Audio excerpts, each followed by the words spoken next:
Hello everyone, welcome to Gate Academy. Hello. Okay, so in today's lecture we are going to learn about electrical materials. आज हम लोग अपनी class में electrical materials जो कि as such आपको अलग सा ऐसा टॉपिक पढ़ने की जरूरत नहीं है, बट क्योंकि ये हमारे हर एक पार्ट में आता है, हर एक सब्जेक्ट में आता है। जैसे आप मशीन्स पढ़ेंगे तो मशीन्स के अंदर भी ये चीज़ें आती हैं, है ना। पावर सिस्टम पढ़ेंगे तो वहाँ पे भी आता है ये। पावर सिस्टम में मैग्नेटिक मटेरियल्स जो है हमारे, बेसिकली हम लोग इसको पढ़ रहे हैं मैग्नेटिक मटेरियल्स की वजह से। तो ये हर जगह आएगा कुछ ना कुछ, तो स्मॉल छोटा छोटा पार्ट है, एकदम छोटे छोटे पार्ट्स हैं यहाँ के। बट ये आपके एग्जाम के लिए इम्पोर्टेंट है, और क्योंकि बहुत छोटा सा पार्ट है, आप विद इन 2 या 3 घंटे देंगे आप इसको, तो आप अपना ये चैप्टर जो है उसको कंप्लीट कर लेंगे, है ना। और जैसा कि आप लोग जान भी रहे हैं कि अपना आरआरबी का रिजल्ट, आरआरबी जो है, आरआरबी जेई सीबीटी 2 बहुत ही करीब है ना। तो उसको पॉइंट ऑफ व्यू में रखते हुए हम लोग जो हमारे आरआरबी जेई एग्जाम के रिलेटेड, या आरआरबी जेई एग्जाम के स्टैंडर्ड के अकॉर्डिंग जैसे क्वेश्चंस और जो टॉपिक्स हमसे पूछे जा सकते हैं वो हम लोग यहाँ पे डिस्कस करने वाले हैं।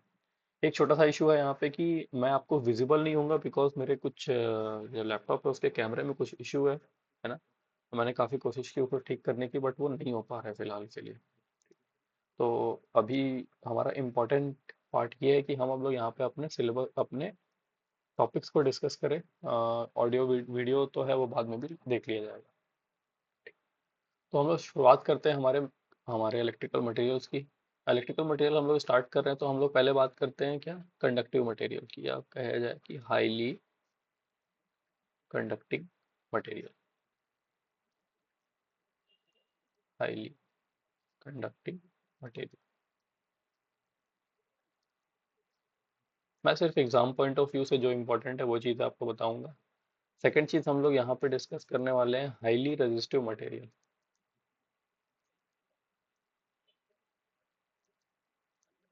Highly resistive material. ठीक,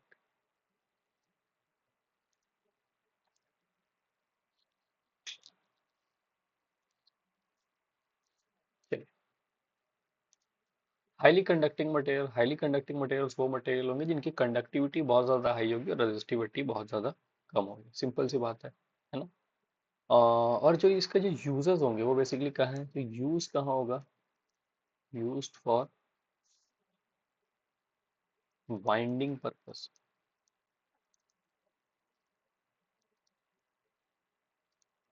जो हम लोग मशीन्स के अंदर, ट्रांसफॉर्मर्स के अंदर जो वाइंडिंग करते हैं, उसके अंदर हम लोग को क्या रखना रहता है, जो उसका रेजिस्टेंस है उसकी वैल्यू को बहुत ज़्यादा कम रखना रहता है, आइडियली वो जीरो होनी चाहिए। तो हम लोग कोशिश करते हैं कि हम लोग बहुत ज़्यादा कंडक्टिंग मटेरियल का यूज़ करें, है ना। जैसा कि हम लोग कंडक्टिविटी को जान रहे हैं, तो हमारे पास कुछ जो सबसे ज़्यादा कंडक्टिव मटेरियल कौन सा है हमारे लिए, तो सबसे ज़्यादा कंडक्टिंग मटेरियल जो क्या है हमारा, गोल्ड है। गोल्ड से थोड़ा कम क्या है हमारे पास, सिल्वर है। उससे थोड़ा कम क्या है हमारे पास, कॉपर है। और उससे कम किसकी कंडक्टिविटी है, एल्यूमिनियम की। फिर आगे अपना आयरन वगैरह आएगा। अब सबसे ज़्यादा कंडक्टिविटी क्या है हमारे, गोल्ड की है, बट स्टिल हम लोग क्या यूज़ करते हैं, कॉपर और एल्यूमिनियम का यूज़ करते हैं, because economic point of view से गोल्ड और सिल्वर का यूज़ करना हमारे लिए ठीक नहीं है, और उतना वो एबेंडेंटली अवेलेबल भी नहीं है हमारे पास, है ना। कॉपर की जो वाइंडिंग होती है, कॉपर की वाइंड जो रहती है, कॉपर हम लोग कहाँ यूज़ करते हैं, वाइंडिंग पर्पस के लिए यूज़ करते हैं, घर के अंदर हाउस वायरिंग के लिए यूज़ करते हैं। एल्यूमिनियम के जो कंडक्टर्स होते हैं, इसको हम लोग कहाँ यूज़ करते हैं, इसको हम लोग यूज़ करते हैं ट्रांसमिशन के लिए। ट्रांसमिशन, ट्रांसमिशन लाइंस में, डिस्ट्रीब्यूशन लाइंस में। ठीक है। क्यों करते हैं, क्योंकि देखो पहली बात तो ये लाइट इन वेट होते हैं, ठीक।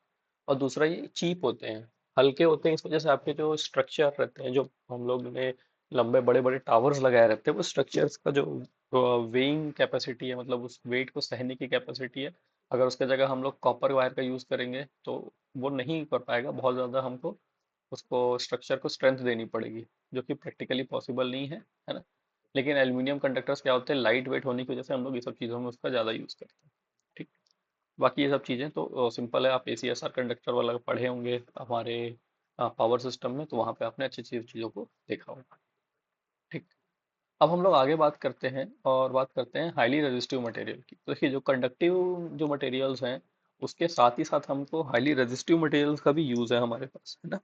हाईली रेजिस्टिव मटेरियल का क्या यूज है हमारे पास, तो हम लोग यूज करते हैं इसको for heating purpose. For heating purpose, for heating purpose we use highly resistive material. ठीक। और for heating purpose we use which type of materials, तो हम इसमें यूज करते हैं एलॉयस का। कौन कौन से एलॉय हैं भाई, तो कॉन्स्टेंटिन, मैंगनीन, है ना। इस टाइप के जो एलॉयज हैं हमारे पास, इसका हम यूज करते हैं। क्या कंपोजिशन है, क्या चीज है उसके अंदर, कितने परसेंटेज में डले रहती है, क्या यूज है, वो हम लोग आगे चल के देखने वाले हैं। एलॉयज का यूज क्यों किया जाता है, क्योंकि एलॉयज के अंदर क्या रहता है, लो टेम्परेचर कोफिशिएंट होता है। Low temperature coefficient of resistance. इसका मतलब क्या है, इसका low temperature coefficient of resistance होता है वो मटेरियल को अगर हम लोग टेम्परेचर में चेंज लाएंगे तो उसकी रेजिस्टिविटी में बहुत ज़्यादा चेंज नहीं आएगा, है ना। Resistance remains constant irrespective of change in temperature, constant नहीं, ये थोड़ा बहुत चेंज होता है, ज़्यादा चेंज नहीं होता। ठीक है। ठीक। अब हम बात करते हैं properties of highly conducting material. Properties of highly conducting material. Properties of highly conducting material. Highly conducting material की प्रॉपर्टी क्या, पहली बात, इसके अंदर आपको क्या देखने को मिलेगा, इसके अंदर आपको देखने को मिलेगा हाईएस्ट पॉसिबल कंडक्टिविटी। जितनी ज़्यादा कंडक्टिविटी हो सकती है वो इसके अंदर होनी चाहिए, है ना। Second thing is that adequate mechanical strength. ऐसा नहीं कि बहुत ज़्यादा कंडक्टिविटी है बट मैकेनिकल स्ट्रेंथ ही नहीं है ना। Adequate mechanical strength. ठीक। अब मैकेनिकल स्ट्रेंथ होना चाहिए बट ये क्या नहीं होना चाहिए, ब्रिटल नहीं होना चाहिए, है ना। तो हमको इसको लिखना चाहिए and absence of, absence of brittleness. Brittleness मतलब क्या होता है, जब हम लोग कोई भी मटेरियल को हार्ड करते हैं, जैसे कि हमारे ईंट की बात की जाए, जो हम लोग अपने घरों में ईंट वगैरह का यूज करते हैं, वो मटेरियल कैसा है, ईंट ईंट होता है ब्रिटल। अगर बहुत ज्यादा पका दिया जाए तो वो ब्रिटल हो जाता है, फिर वो क्या होगा, थोड़ा सा भी उसके ऊपर अगर हम लोग स्ट्रेस या स्ट्रेन देंगे तो मटेरियल क्या हो जाएगा, वो टूट जाएगा। ठीक है। अब हमारे पास कोई मटेरियल है जो हाईली कंडक्टिव है, उसको हम लोग यूज कर रहे हैं एज ए वायर, कि हम लोग को वाइंडिंग बनानी है ना, वाइंडिंग बनानी है या हाउस वायरिंग करनी है, तो उसके अंदर प्रॉपर्टी होनी चाहिए रोलेबिलिटी और ड्रॉएबिलिटी की। मैलेबल होना चाहिए, डक्टाइल होना चाहिए, बोलते हैं ना, वही चीज है, रोलेबिलिटी एंड ड्रॉएबिलिटी।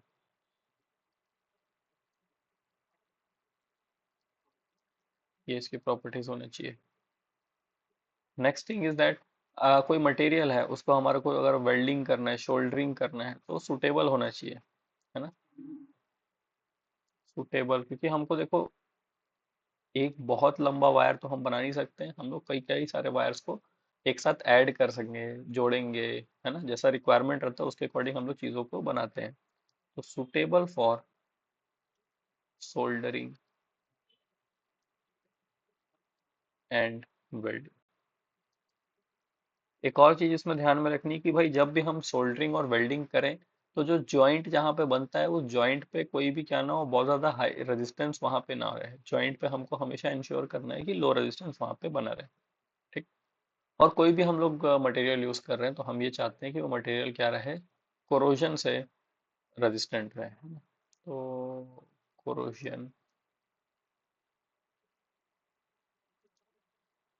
रेजिस्टेंट। तो ये कुछ बेसिक प्रॉपर्टीज हैं जो किसके अंदर होनी चाहिए, किसी भी हम लोग अगर magnetic material sorry conducting material का यूज करें तो उसके अंदर होनी चाहिए। हम लोग एक बहुत इंपॉर्टेंट कंडक्टिंग मटेरियल जो हम डेली यूज करते हैं और जो सबसे ज्यादा कॉमनली यूज होता है, कॉपर। कॉपर के बारे में चर्चा कर लेते हैं, कॉपर की चर्चा करेंगे और कॉपर की चर्चा में ही हम लोग कुछ पॉइंट इसके ऐड कर लेंगे, हमारे एल्यूमिनियम के ऐड कर लेंगे। कॉपर क्या यूज होता है? तो यूज्ड फॉर मेकिंग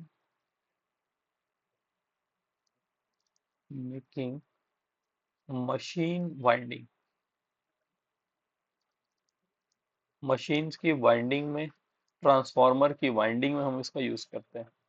ठीक। कॉपर की खास बात क्या है कि कॉपर क्या रहता है, रेजिस्टेंस से फ्री है ना, मतलब फ्री तो नहीं है, बट ये क्या दिखाता है, सॉरी, कोरोजन से रेजिस्टेंट है। हाँ, resistant to corrosion, corrosion and oxidation. ये एक अच्छी कंडक्टिंग मटेरियल की प्रॉपर्टीज में से एक है, वो इसके पास है ना। अब हम लोग बात करते हैं कि जो कॉपर की जो कंडक्टिविटी है, जो कॉपर की कंडक्टिविटी वो कितनी है। कंडक्टिविटी कॉपर की होती है 5.8 से 5.9, मतलब मैं जो वैल्यू लिख रहा हूँ ये लमसम वैल्यू है, आपको एग्जाम में एग्जैक्टली इतनी वैल्यू नहीं देखने को मिलेगी, इसके आसपास की देखने को मिलेगी। ठीक है, सीमेंस पर मीटर।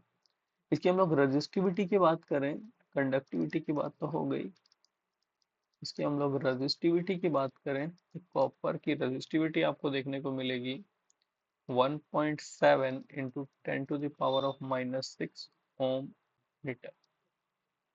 ठीक है। अगर हम बात करें किसकी, मैंने आपको बताया कि हम इसको साथ साथ डिस्कस करेंगे किसको, एल्यूमिनियम को। तो conductivity conductivity of aluminium, aluminium की जो कंडक्टिविटी होती है ये होती है कॉपर की कंडक्टिविटी से 60%। ठीक। तो आपको एग्जाम में जो चीजें पॉइंट डायरेक्टली याद रखना है वो ये ध्यान देना है कि 60% ऑफ द कॉपर, कॉपर की कंडक्टिविटी का 60% होता है एल्यूमिनियम की कंडक्टिविटी। एल्यूमिनियम की जो डेंसिटी होती है, हमने बताया कि एल्यूमिनियम भले ही क्या हो, इसकी कंडक्टिविटी कम हो, बट जो इसका वेट है एज कम्पेयर टू कॉपर काफी कम होता है, और वेट कम होने की वजह है उसकी डेंसिटी। तो डेंसिटी क्या है, density of aluminium is 1/3 of density of copper. ये पॉइंट इंपॉर्टेंट है। ठीक। हम लोग बात करते हैं किसकी, यहाँ पे मैं अब आगे के पॉइंट्स ऊपर लिख दे रहा हूँ, नेक्स्ट पेज में हम लोग अगली चीज को डिस्कस करेंगे। जो कॉपर है, कॉपर कॉपर में हम लोग क्या कर रहे हैं, हमने कहा कि इसको हम लोग मशीन वाइंडिंग्स के लिए यूज कर रहे हैं। ठीक। लेकिन हम लोग कॉपर को ना यूज करके हम लोग क्या यूज करते हैं, hard drawn copper. Hard drawn copper use करने का क्या रीजन है, तो हार्ड ड्रॉन कॉपर का क्या होता है, इसकी मैकेनिकल स्ट्रेंथ ज्यादा होती है। इसकी क्या होती है, हाई हाई मैकेनिकल स्ट्रेंथ। इसकी हाई मैकेनिकल स्ट्रेंथ होने की वजह से हम लोग इसको मशीन वाइंडिंग्स में यूज करते हैं भाई, क्योंकि देखो यार, आपको सिर्फ कंडक्टिविटी नहीं, उसके साथ ही साथ उसमें अच्छा मैकेनिकल स्ट्रेंथ भी होना चाहिए, ताकि जब भी हम लोग उसको किसी भी एक कोर के ऊपर लपेटें तो उसके जो एजेस हैं वहां से वो टूटे नहीं। ठीक है ना।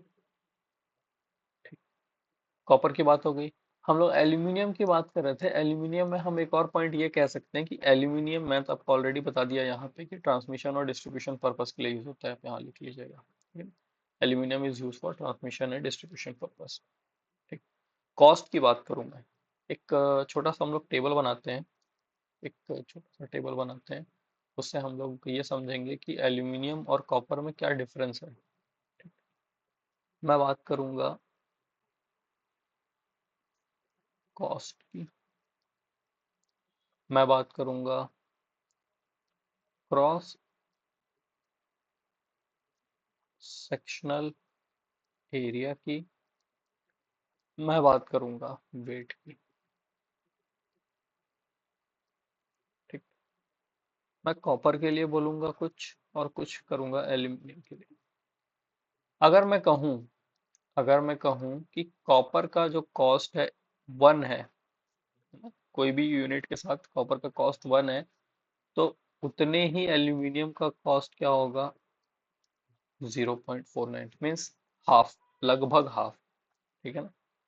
अगर कॉपर का क्रॉस सेक्शनल एरिया 1 है for certain amount of current, किसी करंट को फ्लो कराने के लिए कॉपर का जो cross sectional area of wire use हो रहा है वो 1 है, तो उतनी ही करंट को फ्लो कराने के लिए हमारे एल्यूमिनियम के अंदर क्रॉस सेक्शनल एरिया जो लगेगा वो क्या रहेगा, 1.62 रहेगा। ठीक। 1 मीटर मैं कॉपर ले लेता हूँ, उसका वेट अगर 1 है, तो सिमिलर लेंथ ऑफ एल्यूमिनियम का वेट क्या होगा, 0.49। तो ये एक छोटा सा डिफरेंस कहना चाहिए, या कह लो आप इसमें कंपैरिजन है कॉपर और एल्यूमिनियम। क्या क्या पैरामीटर्स हम लोग ने ध्यान दिया इसमें, कॉस्ट का, क्रॉस सेक्शनल एरिया का और वेट का। क्लियर। तो ये था हमारा, क्या हो गया, कंडक्टिंग मटेरियल। रेजिस्टिव मटेरियल्स के बारे में हम लोग आगे डिस्कस करेंगे जब हम लोग बात करेंगे अपने डिफरेंट मटेरियल्स की। चलिए, अब हम लोग आते हैं अपने जो मेन टॉपिक है, जो इस चैप्टर का जो मेन टॉपिक है वो है मैग्नेटिक मटेरियल्स। Magnetic material. मैं कुछ बेसिक बेसिक जो टर्म है उसको तो मैं बता दूंगा, बट अदरवाइज जो बहुत सारे टर्म्स हैं, मतलब एकदम ही ज्यादा बेसिक जो टर्म्स होंगे वो मैं एक्सपेक्ट करता हूँ कि आप लोग ऑलरेडी जान रहे होंगे, बिकॉज आपने बेसिक इलेक्ट्रिकल इंजीनियरिंग तो एटलीस्ट पढ़ी ही होगी यहाँ तक आने से पहले, है ना। ठीक। तो मैग्नेटिक मटेरियल्स क्या होते हैं, वो मटेरियल्स जो अपने थ्रू मैग्नेटिक फील्ड को पास होने दे, उसको हम लोग क्या करते हैं, मैग्नेटिक मटेरियल्स कहते हैं। ठीक है। तो materials that allow, materials that allows flow of flow of magnetic field lines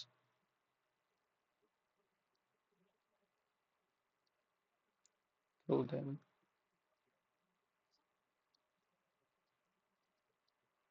are called magnetic materials। ठीक। मैग्नेटिक मटेरियल्स का हम लोग क्लासिफिकेशन की बात करें तो सबसे पहले देखो, हमको बेसिकली एग्जाम में ना यहीं से क्वेश्चन बनता है जो कि हमसे गलत होगा, है ना। तो मैं पहले क्लासिफिकेशन की बात करूं तो पहला टाइप का मैग्नेटिक मटेरियल होता है जिसको हम लोग कहते हैं डायामैग्नेटिक मटेरियल।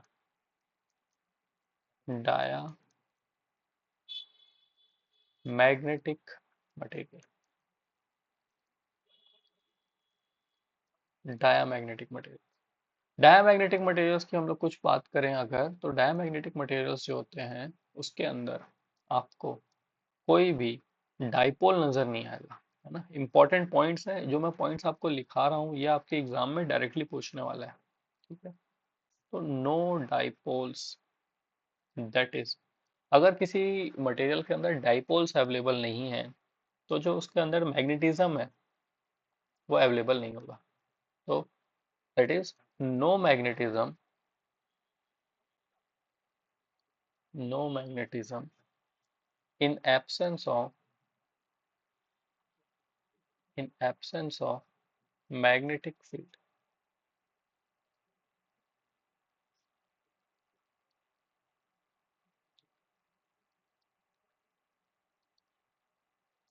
अगर हम लोगों ने कोई सी प्रकार की मैग्नेटिक फील्ड प्रोवाइड नहीं की है तो डायमैग्नेटिक मटेरियल्स के अंदर आपको कोई भी मैग्नेटिज्म देखने को नहीं मिलेगा। क्लियर। ठीक।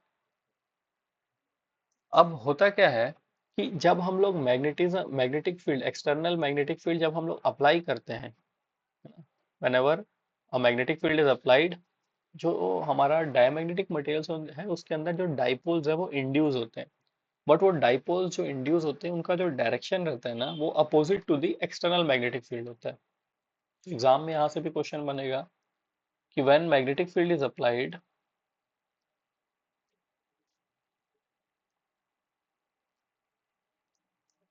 When magnetic field is applied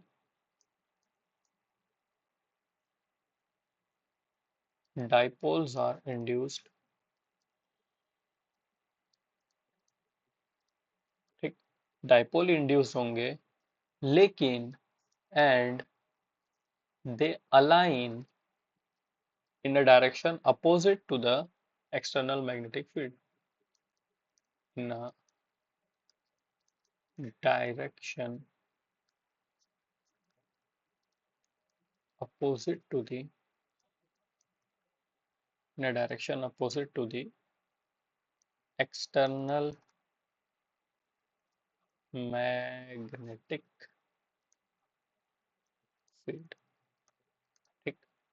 पहली बात, इसमें इंपॉर्टेंट बात ध्यान रखने वाली ये है कि इसके अंदर आपको क्या देखने को नहीं मिलता भाई, इसके अंदर आपको कोई भी डाइपोल देखने को नहीं मिलता।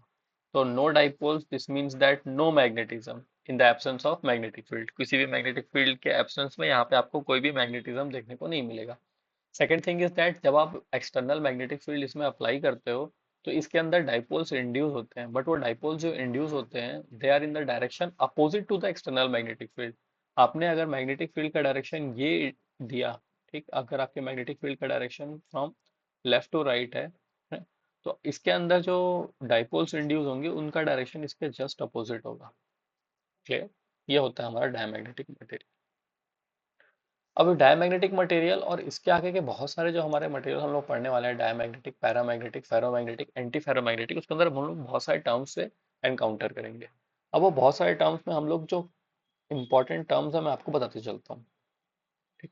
पहली बात हम लोग करते हैं मैग्नेटाइजेशन की। अभी मैं आपको यहाँ पे और जो पॉइंट्स बताने वाला हूँ उसको समझने के लिए ये सब चीजें जरूरी है।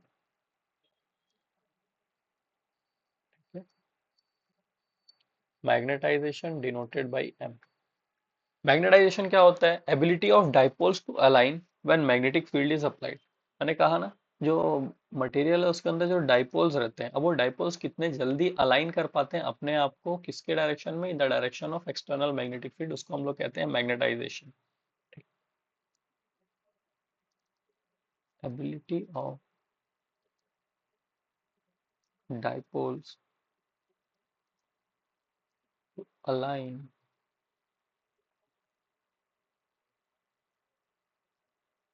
When magnetic field is applied.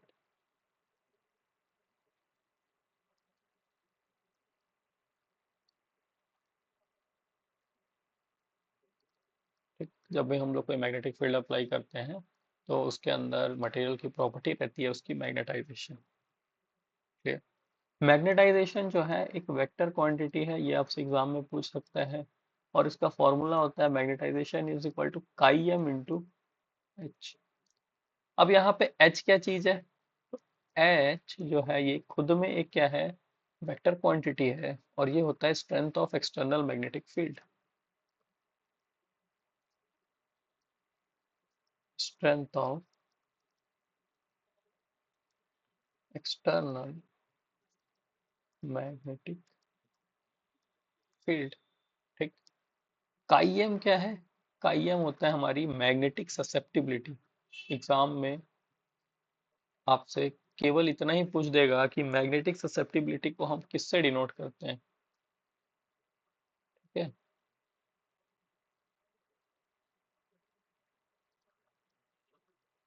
एक बार ससेप्टिबिलिटी की स्पेलिंग चेक कर लेना, मुझे लग रहा है शायद गलत है। ठीक। तो काइम क्या होती है? मैग्नेटिक ससेप्टिबिलिटी होती है। मैग्नेटिक ससेप्टिबिलिटी क्या चीज है? देखो, क्योंकि ये डायमैग्नेटिक मटेरियल है, हम इसमें से बहुत सारे बेसिक टर्म पढ़ने वाले हैं, तो थोड़ा समय लगेगा।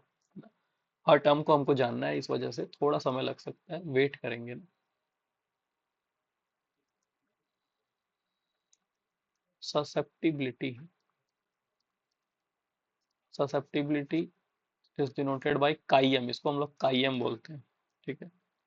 It is a measure of material to get magnetised when an external magnetic field is applied. इसको हम लोग क्या कहेंगे? इज अ मेजर, मतलब कौन कितना जल्दी और कौन कितना अच्छे तरीके से मैग्नेटाइज हुआ, वो हमको ये बताता है। Of a magnetic material, of a material, कोई भी material, of a material to get magnetised,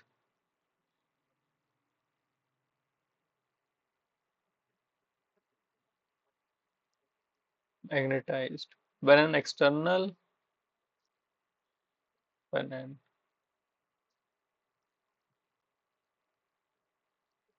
external magnetic field is applied.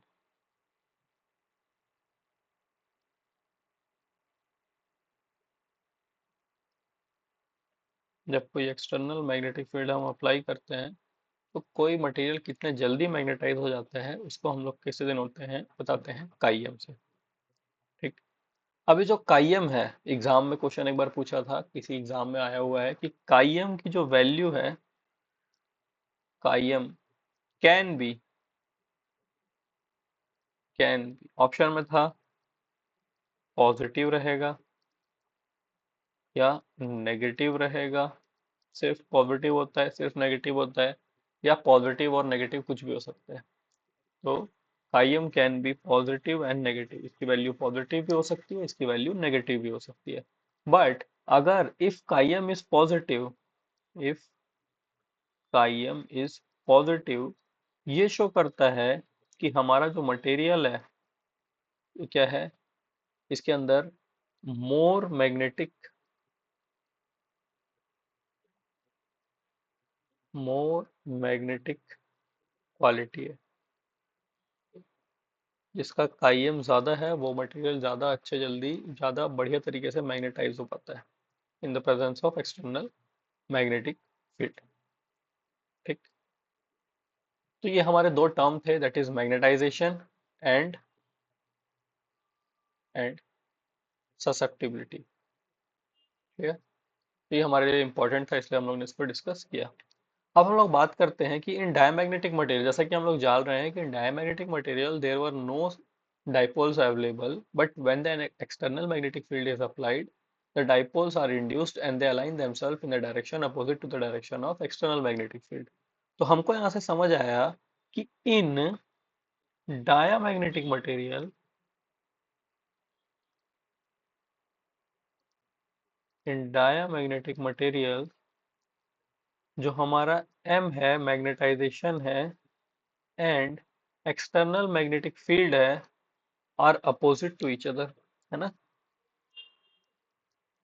ये क्या है, एक दूसरे के अपोजिट है, they are opposite to each other. ठीक है, अपोजिट है। दिस मीन्स दैट अगर ये एक दूसरे के अपोजिट हैं तो हमारा जो काइयम होगा, क्योंकि जो हमारा काइयम होगा वो क्या हो जाएगा, लेस देन जीरो हो जाएगा। ठीक। That is chi m is less than zero, that is chi m is negative. तो हमने कहा था ना कि काइयम जो है, देखिए बहुत सारा कैलकुलेशन है इसके बीच का, बट मैं उसको स्किप कर रहा हूँ। आपको सिर्फ वही बता रहा हूँ जो आपके एग्जाम में आने वाला है। तो एग्जाम में पूछेगा डायमेटिक मटेरियल में एम और एच जो है एक दूसरे के डायरेक्शन में रहते हैं, एक दूसरे के अपोजिट रहते हैं, कैसे रहते हैं, तो they are in opposite direction. ठीक। कायम की जो वैल्यू होती है डायमेग्नेटिक मटेरियल में वो क्या होती है, लेस देन जीरो होती है। कायम की वैल्यू जो होती है डायमेग्नेटिक मटेरियल्स के लिए वो क्या होती है, नेगेटिव होती है। ठीक। और ये जो नेगेटिव भी रहती है ये of the order of -1 into 10 to the power of -5 के लमसम रहती है। ये वैल्यू नहीं पूछेगा, ठीक है, आप इस वैल्यू को याद मत करिएगा, ये आपसे नहीं पूछने वाला है। ठीक है ना, ये आपसे नहीं पूछेगा। Clear.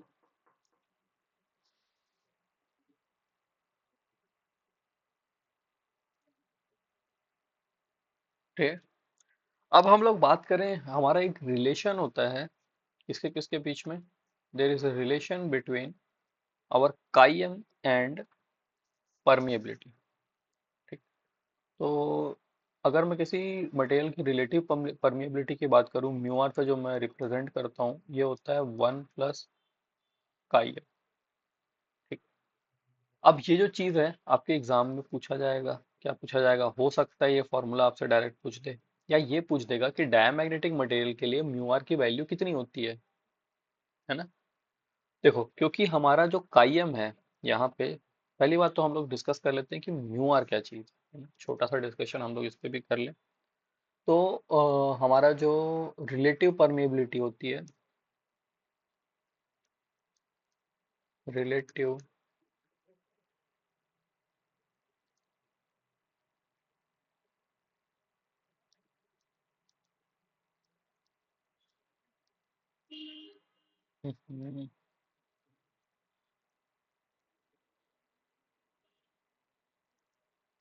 Relative permeability, relative permeability mu r, it is equal to mu upon mu naught. अब यहाँ पे म्यू क्या चीज है? म्यू है किसी भी मीडियम का permeability of medium, any medium जिसकी हम लोग बात कर रहे हैं, परमिबिलिटी ऑफ मीडियम जिसकी हम लोग बात कर रहे हैं उस मीडियम की। म्यू नॉट क्या चीज है? म्यू नॉट होता है एब्सोल्यूट परमिबिलिटी या permeability of, permeability of free space और vacuum, permeability of free space और वैक्यूम। म्यू नॉट की वैल्यू क्या है? 4.10⁻⁷ हेनरी पर मीटर, ये तो आप लोग जान रहे होंगे। पर फॉर वैक्यूम ना, म्यू नॉट की वैल्यू भी लिख देते हैं। Mu naught is equal to 4π × 10⁻⁷ henry per metre. ठीक। जो म्यू आर की वैल्यू रहती है फॉर वैक्यूम,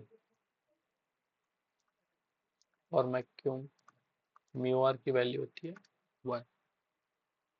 ठीक है ना? तो इतनी चीजें हम लोग ऑलरेडी, मतलब इस चीजों को तो समझते ही हैं हम लोग कि क्या क्या ये है, हमारी रिलेटिव परमेबिलिटी क्या चीज है, हमारी एब्सोल्यूट परमेबिलिटी क्या चीज है, और वैक्यूम, फॉर वैक्यूम और फॉर फ्री स्पेस हमारा म्यू आर की वैल्यू कितनी होगी, ये एग्जाम में पूछा हुआ क्वेश्चन है। ठीक है।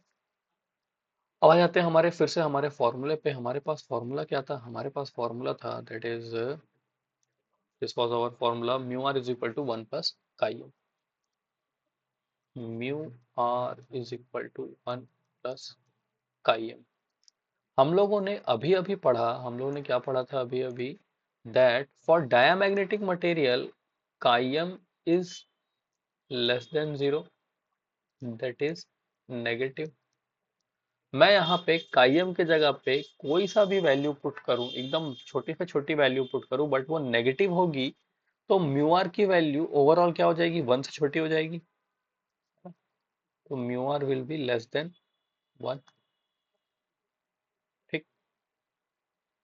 इसका मतलब ये होगा, अगर म्यू आर की वैल्यू लेस देन 1 है, this means that relative permeability is less than absolute permeability, है कि नहीं?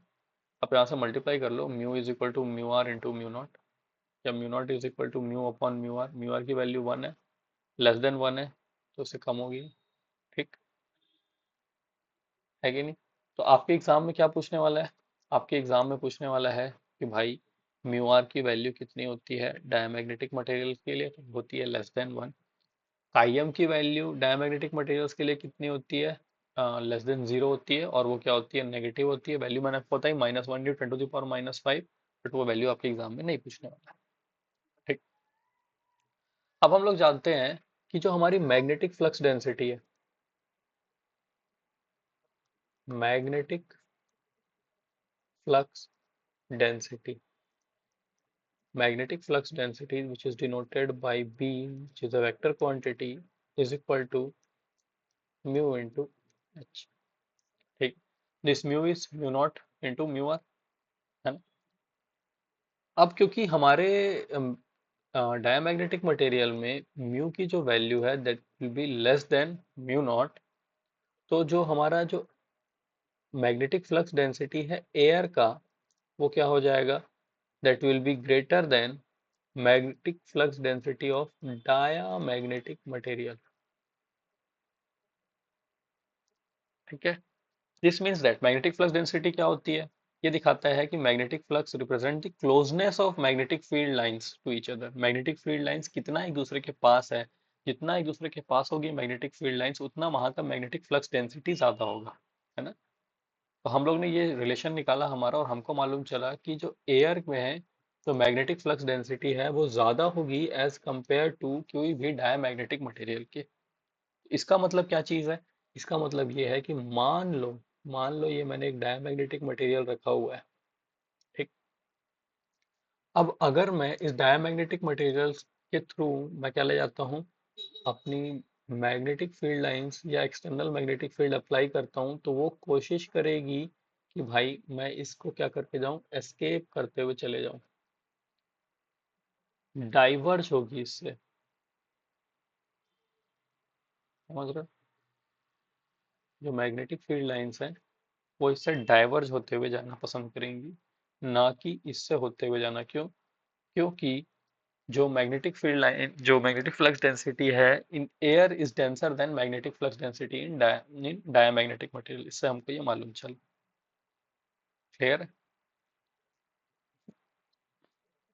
और यहाँ पे आपको पॉइंट लिख लेना चाहिए कि in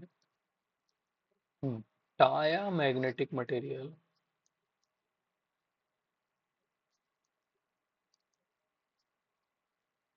magnetic lines, magnetic field lines diverge away from each other.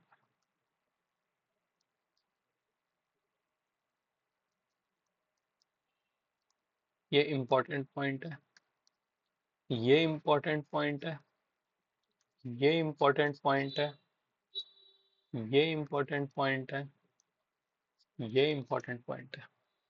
ठीक? तो इतने सारे पॉइंट्स आपको यहाँ से याद रखने हैं।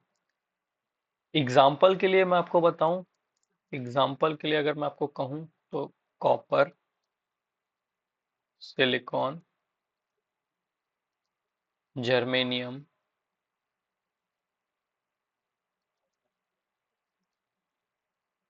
गोल्ड,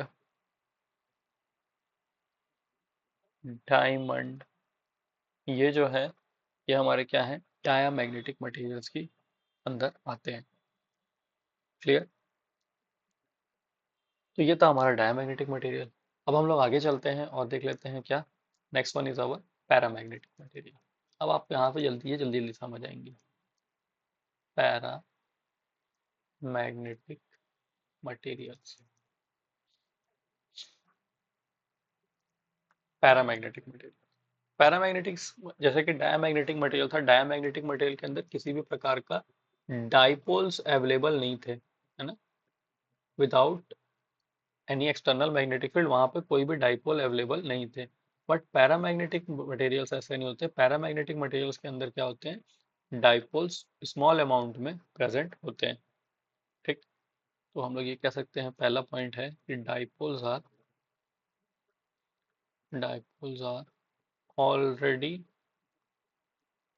प्रेजेंट, डाइपोल वहां पे प्रेजेंट है। सेकेंड थिंग क्या थी, वहां पे डायमैग्नेटिक मटेरियल्स में डाइपोल पहली बात तो प्रेजेंट नहीं थे, लेकिन जब हम लोग ने एक्सटर्नल मैग्नेटिक फील्ड अप्लाई की तब क्या हो रहा था, वो डाइपोल्स इंड्यूस हो रहे थे, और वो डाइपोल्स का जो डायरेक्शन था वो क्या था, the direction of the dipoles were opposite to the direction of induced magnetic field या एक्सटर्नल मैग्नेटिक फील्ड। बट यहाँ पे हम अगर बात करें तो हमारे जो डाइपोल्स रहेंगे वो तुरंत क्या हो जाएंगे, they will align in the direction of external magnetic field. ये जो मैं बना रहा हूँ ब्लू कलर से जो लाइन है, ये मेरा शो कर रहा है direction of external magnetic field. और ये जो मैं अब यहाँ पे येलो कलर से बना रहा हूँ, ये शो कर रहे हैं मेरे डाइपोल्स का डायरेक्शन, जो क्या हुए, एक्सटर्नल मैग्नेटिक फील्ड के साथ ही जैसे ही एक्सटर्नल मैग्नेटिक फील्ड आई, यहाँ पे ये अपने आप अलाइन हो गए। ठीक? तो हम लोग लिख सकते हैं, क्या लिख लें यहाँ पे, when external magnetic field, when external magnetic field is applied, when external magnetic field is applied, dipoles align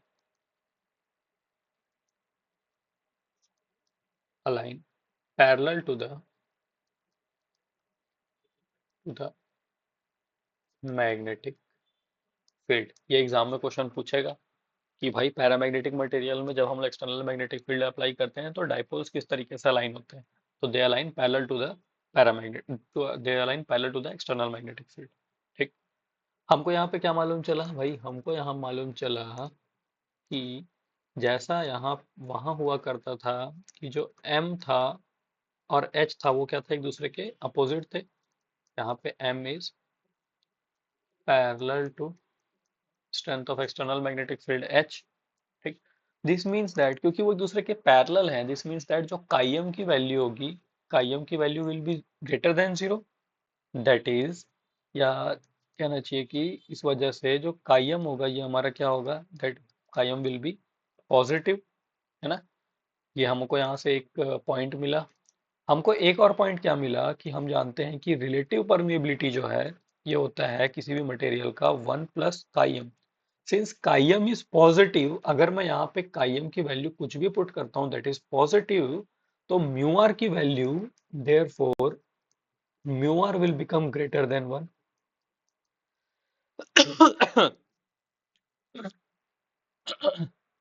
sorry, mu r will become greater than one. हम जान रहे हैं कि जो म्यू है, म्यू इज इक्वल टू क्या है, mu naught mu r है। तो म्यू आर की वैल्यू ग्रेटर देन वन है, this means that mu is greater then mu not, है ना। Permeability of that material, that this means that permeability of paramagnetic material is greater then absolute permeability, है कि नहीं। तो हम ये कह सकते हैं कि magnetic flux density of air जो कि क्या होगा, म्यू नॉट इंटू एच होगा, और जो मैग्नेटिक फ्लक्स डेंसिटी ऑफ होगी किसकी, पैरामैग्नेटिक मटेरियल की, ये क्या होगी, mu naught mu r into h. ठीक, या म्यू इंटू एच जो आप कह लो, है ना। तो हमको मालूम है कि भाई mu is greater then mu not, है ना। या तो मैं आपको सिंपली ये कहूँ कि ये म्यू नॉट म्यू आर की बेसिकली मतलब क्या है, म्यू ही है ना ये जो है ये बेसिकली म्यू ही है। तो ये ओवरऑल क्या चीज़ है, ये ओवरऑल म्यू है। तो म्यू की वैल्यू म्यू नॉट से ज़्यादा है, therefore magnetic flux density in paramagnetic material will be greater than magnetic flux density of air। Clear. इसका मतलब क्या, इसका मतलब आप देखो, अब अगर मैं कहता हूं कि ये मेरा मैग्नेटिक मटेरियल जो है, ये मैंने रखा सर्कुलर शेप का, ये मेरा एक पैरामैग्नेटिक मटेरियल है, और अगर मैं इसके इसके थ्रू क्या लेके जाऊं, यहाँ से मैग्नेटिक फील्ड लाइंस गुजर रही होंगी, तो ये मैग्नेटिक फील्ड लाइंस क्या होंगी, इसके तरफ कन्वर्ज होंगी। क्यों, क्योंकि मैग्नेटिक जो पैरामैग्नेटिक मटेरियल्स की जो फ्लक्स डेंसिटी है वो ज़्यादा है एज कंपेयर टू एयर की, मतलब वो ज़्यादा इजीली मैग्नेटिक फ्लक्स लाइंस को पास होने देना चाहता है as compare to air. Air में उतने इजीली पास नहीं होगी। समझ रहे हैं? ये बन जाएगा हमारा diagram. Clear.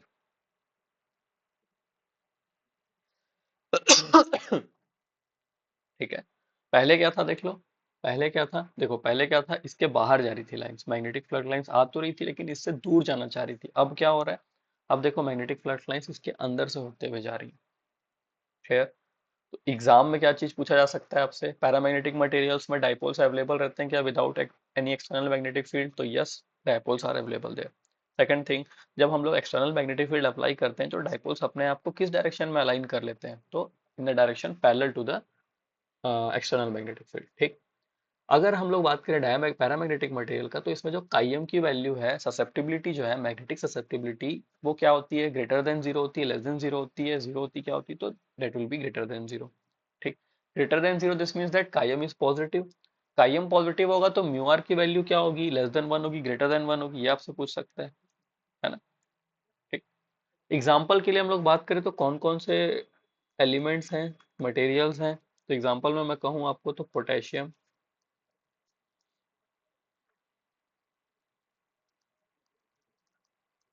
Potassium, oxygen, oxygen, tungsten, ये हमारे क्या है, पैरामैग्नेटिक मटेरियल्स हैं। Clear. That was our paramagnetic material. ठीक है ना, जो मैंने आपको पॉइंट्स लिखाए हैं सब इंपॉर्टेंट है, और हम लोग इन चीज़ों को जल्दी क्यों समझ पाए, क्योंकि हम लोगों ने यहाँ पे जब डायमैग्नेटिक पढ़ रहा था तो उसमें टाइम इन्वेस्ट किया, और हर एक टर्म को समझा, हर एक रिलेशन को समझा जो हमारे लिए इंपॉर्टेंट था, है ना। आते हैं अगले पे, that is will be were ferromagnetic material. This is our ferromagnetic material, sorry. Ferromagnetic material क्या है और वो मटेरियल्स कहाँ से आ रहे हैं? फेरोमैग्नेटिक मटेरियल्स जो हैं हमारे डी ब्लॉक और एफ ब्लॉक के जो एलिमेंट होते हैं। कौन से ब्लॉक भाई? These element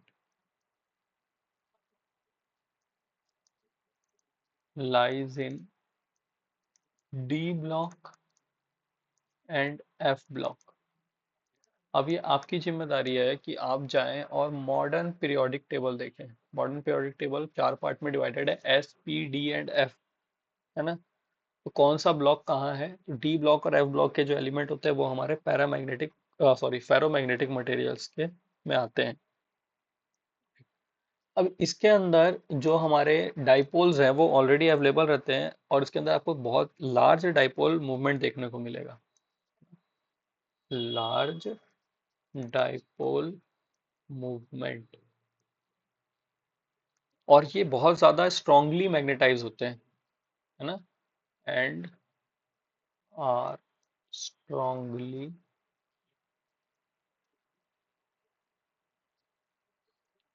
magnetised.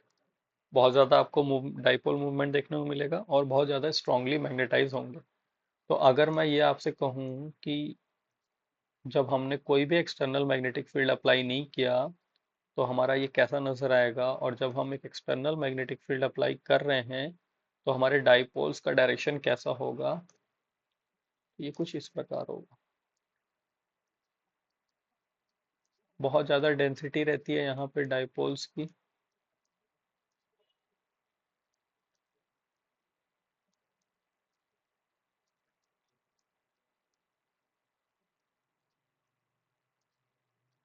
ठीक। और जब हम लोग एक्सटर्नल मैग्नेटिक फील्ड अप्लाई करते हैं, और वो मैं एक्सटर्नल मैग्नेटिक फील्ड को इस ब्लू, लाइट ब्लू कलर से दिखा रहा हूँ। ये मैंने क्या किया, एक्सटर्नल मैग्नेटिक फील्ड अप्लाई किया। इस एक्सटर्नल मैग्नेटिक फील्ड के अप्लाई करते ही साथ मेरे क्या होंगे, जितने भी ये डाइपोल्स हैं वो एक साथ बहुत स्ट्रांगली मैग्नेटाइज्ड होंगे इन the direction of, in the direction of external magnetic field.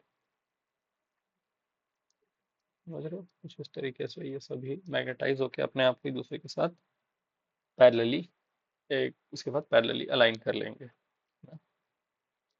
ये कब का सिचुएशन है? When no magnetic field is applied. कोई मैग्नेटिक फील्ड जब हम अप्लाई नहीं करते, this means that H is equal to 0। ये कब का सिचुएशन है? When external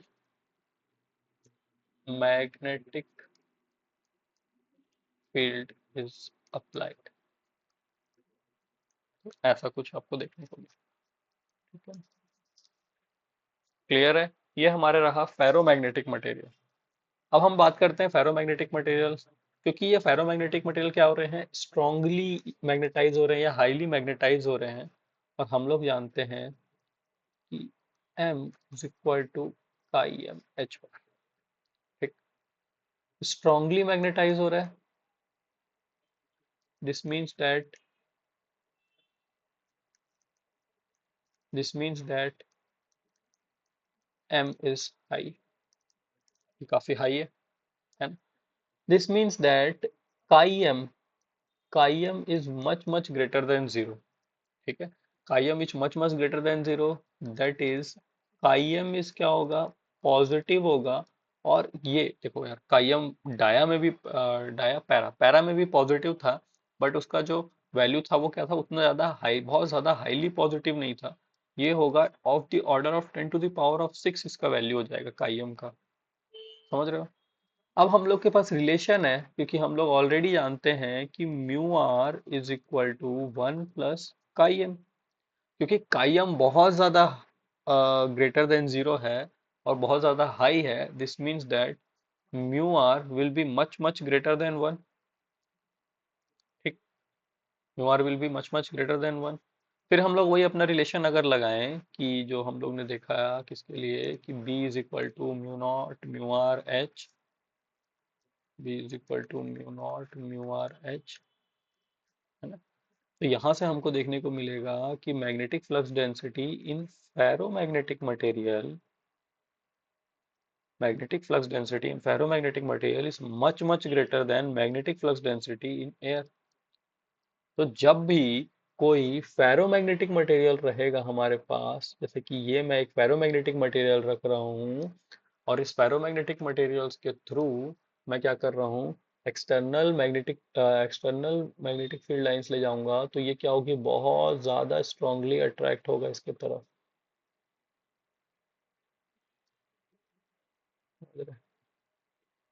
they will get strongly attracted towards it।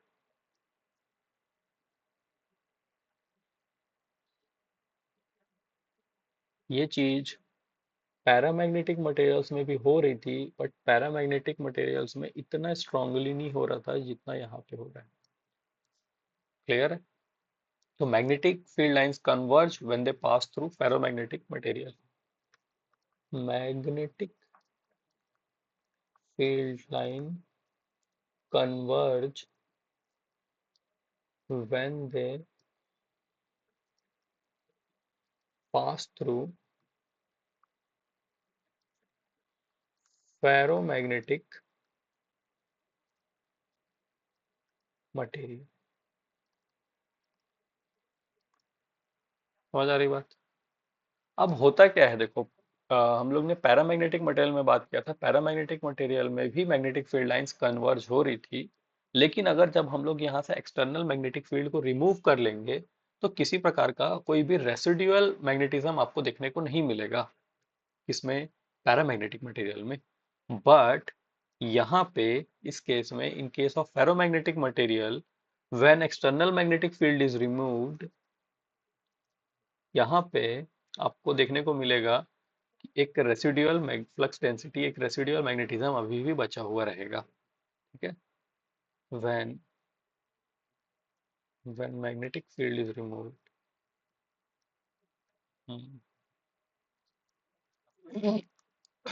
sorry, when magnetic field is removed,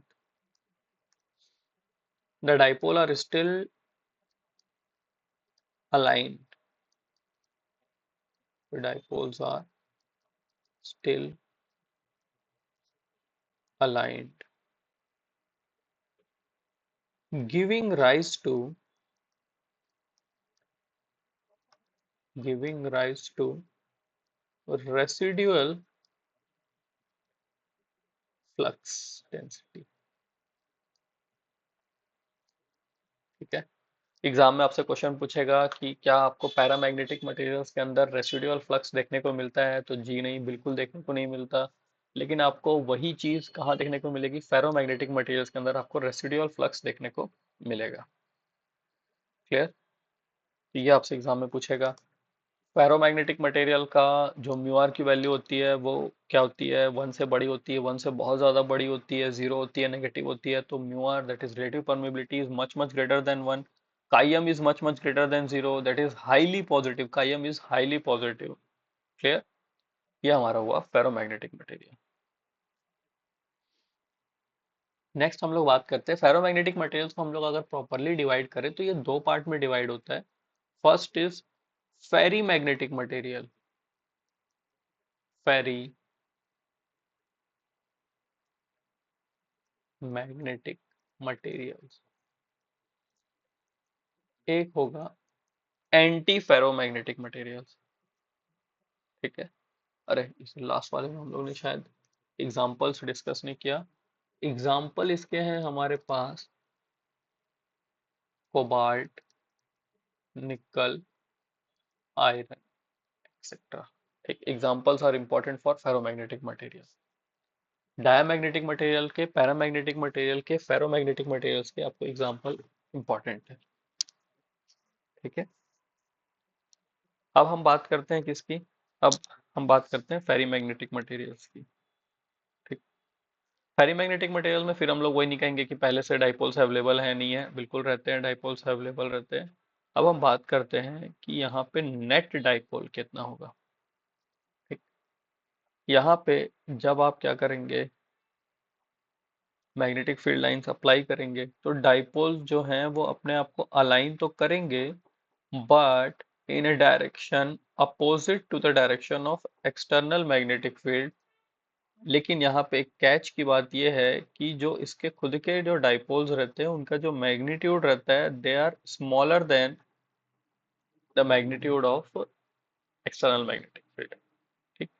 तो जो आप समझ लो कि मैं कहूँ कि कोई यहाँ से फोर्स लगा रहा है 10 न्यूटन का, कोई यहाँ से फोर्स लगा रहा है 2 न्यूटन का, तो ओवरऑल यहाँ से क्या हो रहा है, यहाँ से फोर्स लग रहा है 8 न्यूटन का, है ना? वैसे यहाँ भी हो रहा है। हम direction external magnetic field upwards की तरफ डायरेक्शन दिखा रही है, और जो खुद का जो उसका डाइपोल है वो डाउनवर्ड डायरेक्शन शो कर रहा है। बट ओवरऑल होना क्या है, ओवरऑल क्योंकि अपवर्ड डायरेक्शन में जो मैग्नेटिक फील्ड का जो स्ट्रेंथ है वो ज्यादा है, तो जो आपको नेट मैग्नेटाइजेशन मिलेगा, नेट एम इज अपवर्ड्स। ठीक है। आपको यहाँ पे क्या देखने को मिला? आपको यहाँ पे देखने को मिला anti parallel, anti anti parallel unequal dipoles,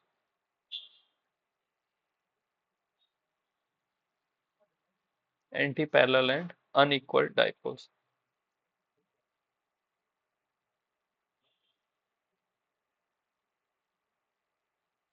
clear?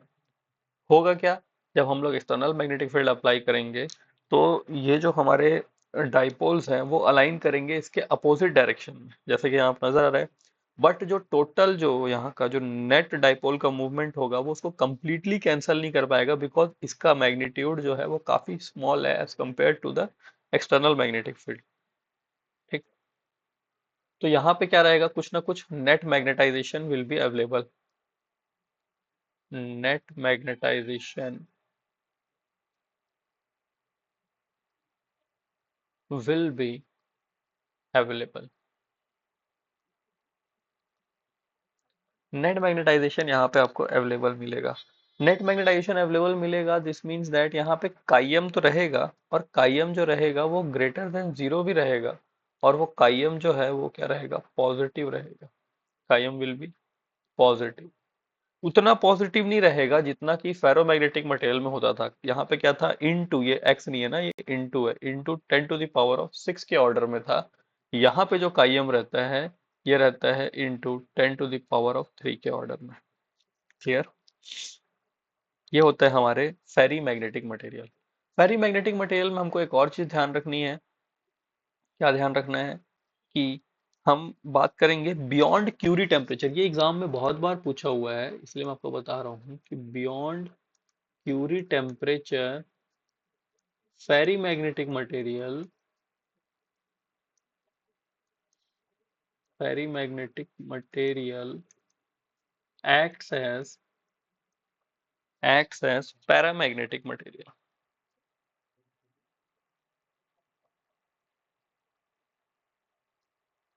समझ आ रही बात? अब क्यूरी टेम्परेचर क्या चीज है? क्यूरी टेम्परेचर वो टेम्परेचर है जितना अगर हम लोग किसी भी मटेरियल को प्रोवाइड करें, क्या करें, अगर हम लोग इतना टेम्परेचर किसी मटेरियल को प्रोवाइड करें तो वो अपना क्या करेगा, परमानेंट मैग्नेटिक फील्ड को लूज कर देगा, है ना? या मैं आपको लिखाई दूं क्या, Curie temperature, temperature above which, उस टेम्परेचर के अबव कोई भी ferromagnetic material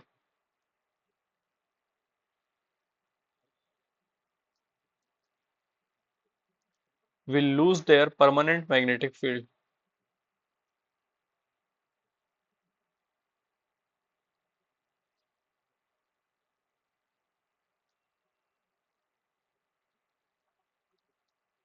will lose their permanent magnetic field, अपने permanent magnetic field को lose कर देगा, and the magnetization is completely disappeared, लिखना चाहो तो लिख लो, and the magnetization is completely disappeared। Clear. तो कोई भी फेरोमैग्नेटिक मटेरियल, तो वैसे ही हमारा यहाँ पे क्वेश्चन बनता है सिंपली कि क्यूरी टेम्परेचर के अबव हमारा एक फेरीमैग्नेटिक मटेरियल है, किसके जैसा एक्ट करेगा, तो above Curie temperature ferrimagnetic material will act as a paramagnetic material. Clear. अब यहाँ से कुछ इंपॉर्टेंट पॉइंट है जो हमको ध्यान में रखना है, किसके लिए, फेरीमैग्नेटिक मटेरियल के लिए। क्या चीज, पहला चीज, फेरीमैग्नेटिक मटेरियल के अंदर जो रेजिस्टेंस है, जो रेजिस्टिविटी है वो ज्यादा होती है as compare to ferromagnetic material, है ना। तो उससे हमको फायदा क्या मिलेगा,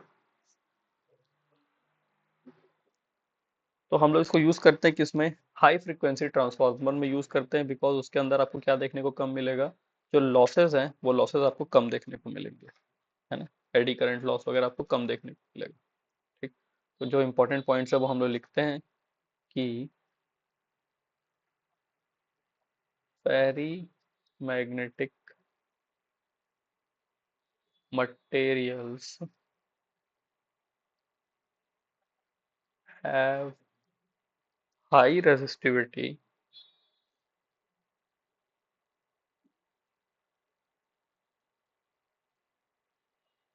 than ferromagnetic materials।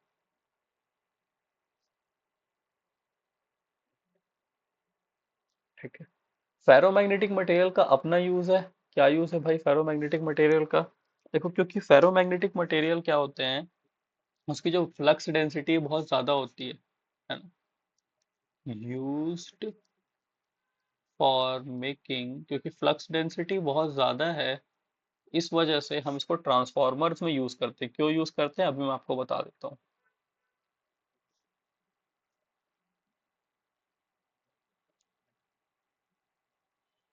Use for making core of electrical machines, core के जैसा कोर बनाने के लिए हम लोग यूज करते हैं। क्यों, क्योंकि हम जानते हैं B is equal to five upon A, B is equal to five upon A, हमको मालूम है फेरोमैग्नेटिक मटेरियल का जो मैग्नेटिक फ्लक्स डेंसिटी होता है वो हाई होता है,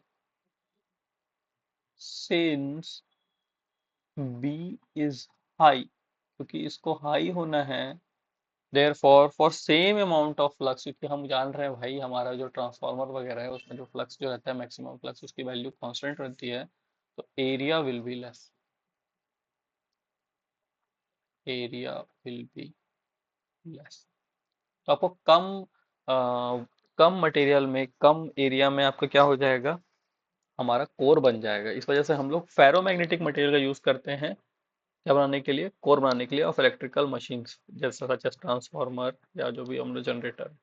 वही हम लोग बात करें फेरी मैग्नेटिक मटेरियल का, तो ये हम लोग यूज करते हैं किसमें, तो इसको हम लोग यूज करते हैं हाई फ्रिक्वेंसी ट्रांसफार्मर कोर बनाने के लिए, हाई फ्रिक्वेंसी ट्रांसफार्मर का कोर बनाने के लिए।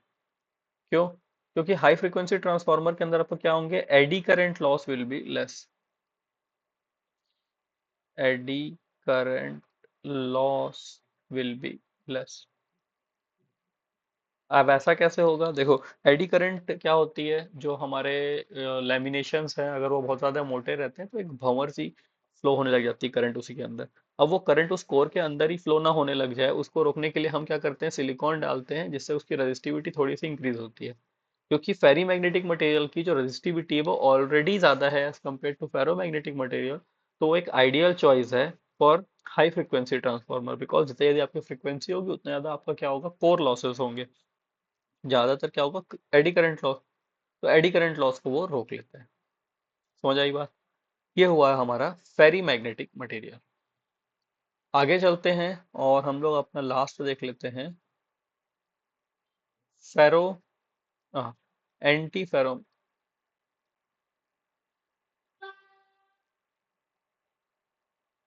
एंटी फेरो मैग्नेटिक मटेरियल। ठीक। फेरी मैग्नेटिक मटेरियल में क्या हो रहा था, फेरी मैग्नेटिक मटेरियल्स में जो डाइपोल्स थे वो एंटी पैरेलल तो थे बट अनइक्वल थे, है ना। यहाँ पे क्या होगा, dipoles are antiparallel and equal in magnitude, मतलब एक दूसरे को बराबर कैंसल आउट करेंगे। समझ रहे। ये रहा हमारा एक्सटर्नल मैग्नेटिक फील्ड, लो ये रहा, एक दो तीन चार पांच। और जो एक्सटर्नल मैग्नेटिक फील्ड अप्लाई करने की वजह से जो इसके अंदर के जो डाइपोल्स अलाइन होंगे वो exactly they will be of the same magnitude and in a direction opposite to the direction of applied magnetic field।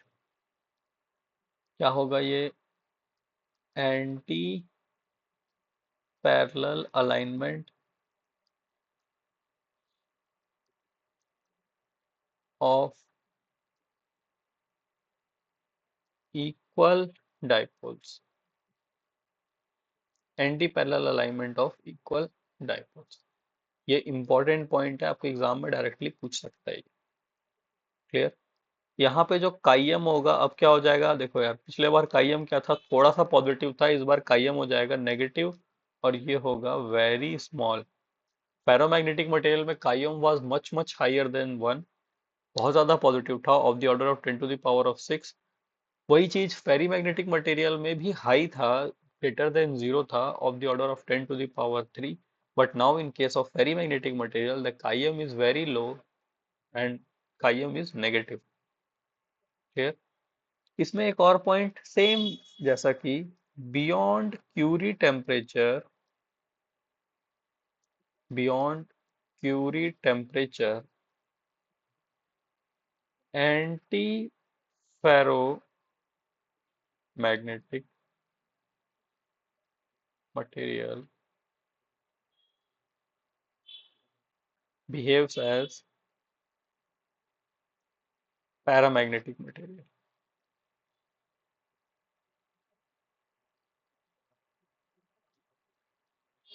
Clear. तो ऐसा होता है। और फॉर एग्जांपल हम लोग ले ले कौन कौन से मटेरियल है हमारे पास। हमारे पास है MnO, MnO2, MnO2, कॉपर है, जिंक है, फेरस ऑक्साइड है। ये हमारे पास एंटी फेरोमैग्नेटिक मटेरियल्स हैं। क्लियर।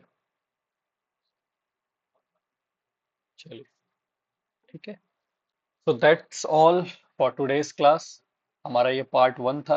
हम अपने नेक्स्ट पार्ट में soft magnetic material, hard magnetic material, हमारे जो एलॉयज हैं उसके बारे में बात करेंगे, है ना। हाई रेजिस्टेंस एलॉयज क्या हैं, इसके बारे में बात करेंगे। फिर हम लोग बात करेंगे इंसुलेटिंग मटेरियल्स की, उनके डाइलेक्ट्रिक स्ट्रेंथ। ठीक है। मिलते हैं नेक्स्ट क्लास में। और इस क्लास में मैंने जो आपको चीज़ें बताई हैं वो मैंने आपको हर एक जगह पे बताया कि आपके लिए क्या क्या चीज़ इंपॉर्टेंट है। जैसे यहाँ से हमको जानना है कि अपन कॉपर का यूज़ क्यों करते हैं, एल्यूमिनियम का यूज़ क्यों करते हैं, क्या क्या वैल्यूज़ है कॉपर की, कॉपर की रजिस्टिविटी कितनी है, कॉपर की कंडक्टिविटी कितनी है as compare to copper, aluminium की कितनी कंडक्टिविटी है, क्या डेंसिटी है, क्या क्रॉस सेक्शनल एरिया है, क्या वेट है, ये सब चीज़ एग्जाम में पूछी जा सकती है ना। नेक्स्ट थिंग इज हमारा डायमैग्नेटिक मटेरियल्स जो रहते हैं उसके अंदर डाइपोल्स इनिशियली अवेलेबल होते हैं या नहीं होते हैं, और अगर नहीं होते हैं तो मैग्नेटिक फील्ड लाइंस अप्लाई करने के बाद जो डाइपोल्स का अलाइनमेंट होता है वो कैसा होता है। ठीक। इसमें जो काइम की वैल्यू है, ससेप्टिबिलिटी, मैग्नेटिक ससेप्टिबिलिटी है, वो पॉजिटिव आता है या नेगेटिव आता है। काइम जो है वो ग्रेटर सॉरी जो रिलेटिव परमिबिलिटी है वो ग्रेटर देन 1 है या लेस देन 1 है ना। और अगर हम लोग एक मैग्नेटिक फ्लक्स लाइंस जो है वो उसके थ्रू पास होना चाहती है, उससे डाइवर्ज होके पास होती है, एग्जांपल्स कहते हैं। ये हमारे लिए important. Similarly for paramagnetic material, paramagnetic materials में डाइपोल्स रहते हैं या नहीं रहते हैं, और रहते हैं तो जब हम लोग एक्सटर्नल मैग्नेटिक फील्ड अप्लाई करेंगे तो डाइपोल्स का डायरेक्शन क्या हो जाएगा, dipoles will be aligned parallelly to the magnetic field.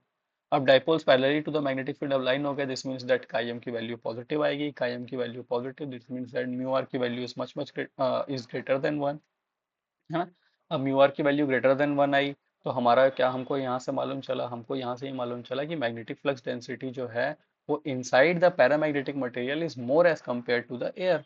तो जो भी मैग्नेटिक फील्ड लाइंस है वो अपने इसके अंदर से पास होना चाहिए, ना कि इसके बाहर से, जो कि लास्ट टाइम हो रही थी इन केस ऑफ डायमैग्नेटिक मटेरियल। ठीक। अब हम लोग पैरामैग्नेटिक के बाद फेरोमैग्नेटिक में, फेरोमैग्नेटिक में मालूम चला कि भाई ये बहुत ही ज़्यादा स्ट्रांगली मैग्नेटाइज्ड है। इससे क्या हो रहा है कि हमारा जो कायम है ये much much much greater than zero है, ऑफ द ऑर्डर ऑफ 10⁶ है। और जो म्यू आर की वैल्यू वो भी बहुत ज़्यादा बड़ी है 1 से। इससे हमको पता चला कि जो मैग्नेटिक फील्ड लाइंस है वो स्ट्रांगली डाइवर्ज हो रही है, सॉरी कन्वर्ज हो रही हैं टुवर्ड्स दी फेरोमैग्नेटिक मटेरियल, है ना।